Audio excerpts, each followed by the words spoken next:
Be ready, guys. 5 seconds. Start. It is unfortunate that the appeal made by Honorable the Home Minister that this bill should be discussed in a practical manner, taking into consideration the realities that we are facing, the complicated nature of the problem that we are facing has been ignored. There have been attempts on the part of some of the speakers who spoke on this bill to take up a partisan attitude, an attitude based more on some of the principles that were held dear by them rather than in terms of the realities before us. There is no use ignoring the fact that the desire of our constitution makers was that within 15 years since 26th January 1950, when the constitution came into force, India would be in a position to solve the problem of official language in the various parts of the country. The various points of view that were expressed then in Parliament would be taken into account by the government and by the people, and serious attempts would be made to see that some solution could be found.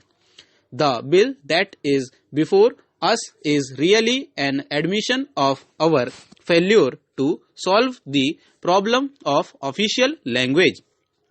It is true that this bill does give a new life to English as the official language, and that too for an indefinite period.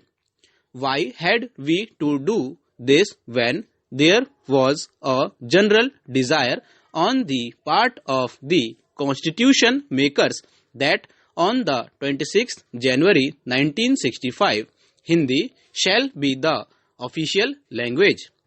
It was the wish of the constitution makers that on the 26th January 1965, Hindi should be the official language, and that wish of the constitution makers has not been fulfilled because of the fact that we are not able to make full use of the 15 years that were available to us in order to find out an acceptable solution to the problem of the official language.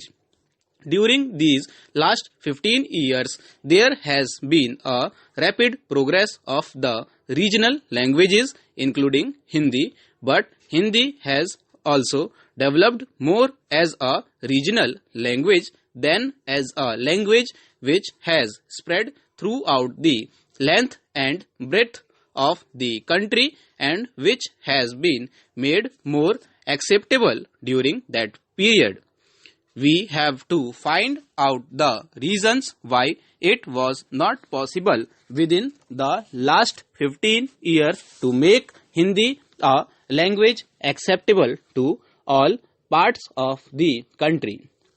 Where exactly have we failed? What exactly are the reasons which have been responsible for the failure on the part both of the government and the people? This question is not something which was ignored by the country. Time and again, this question had come up for active consideration at the highest level. Commissions were appointed to go into the problem. A parliamentary committee was appointed to go into this problem, and in the innumerable discussions, seminars, meetings and discussions, this question had come before the country. The various political parties had offered their own solutions and had advocated certain steps which ought to be taken in order to see that language became a cementing force rather than a dividing force in our country. My own party has on more than one occasion made some concrete suggestions in this matter. It was suggested that there ought to be language institutes in all the principal cities of India wherein the various languages in the country could be studied and attempts might be made to find out how the form and shape of Hindi could be changed so that it became an acceptable language throughout the country. It was also suggested that there ought to be continuous exchange of students from one part of the country to another, especially with a view to finding out how the language problem could be solved by actual trial and error. It was suggested by us long ago that in the various universities in the country more than one Indian language could be taught so that again a cementing force could be built up and ultimately we may be in a position to find out how Hindi could be made a language acceptable throughout the length and breadth of the country.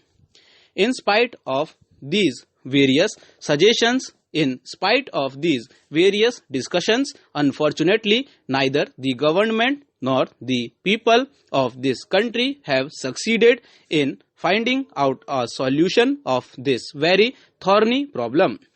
As long as we have not been able to find out a solution of this problem, it would be unwise to impose any language as an official language throughout the length and breadth of the country. It is not just a question of political arithmetic that there are other considerations involved. The 42% of Hindi-speaking people are living in compact and composite areas while Hindi is not well known by the rest. If Hindi is suddenly made the sole official language, there would be certain difficulties regarding the transaction of official business. Mr. Deputy Chairman, I am entirely in sympathy with the purpose underlying the resolution moved by my honorable friend. As I see it, the resolution seeks to inquire into the causes of increase in expenditure and suggest measures for effecting economy. Sir, I do not think that there can be two opinions on the need for such a probe into the causes for the increase in civil expenditure that we are noticing. Whether the expenditure is justified or not is another matter, but somehow the country and the House have the wrong impression that civil expenditure has been increasing at a phenomenal rate after the launching of the 5-year plans. So, sir, to set at rest such notions.